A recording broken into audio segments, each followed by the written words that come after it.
Si chiama truffa del resto e consiste nel confondere il commerciante di turno all'atto del pagamento di merce, normalmente di prezzo modico, mostrando una banconota di grosso taglio che poi viene abilmente nascosta, mentre il malvivente si intasca il resto. Una tecnica truffaldina andata a buon fine negli ultimi tempi nelle cittadine del litorale fra Veneto e Friuli Venezia Giulia, fino a pochi giorni fa, quando il raggiro è stato commesso sotto gli occhi di una pattuglia di agenti della polizia locale di San Michele al Tagliamento che stavano svolgendo un servizio in borghese.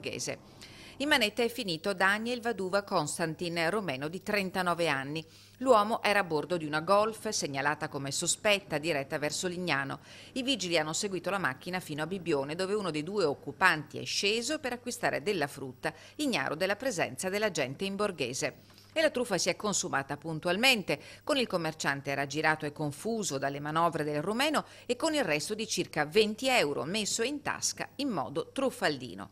L'uomo si è allontanato dal negozio con gli agenti alle calcagna e una volta raggiunto il complice che l'aspettava in auto, forse consapevole di essere stato scoperto, ha tentato la fuga a forte velocità verso Lignano. Ma la fortuna stavolta gli ha girato le spalle e dopo pochi chilometri l'auto è stata bloccata e l'uomo ammanettato e rinchiuso nel carcere di Pordenone.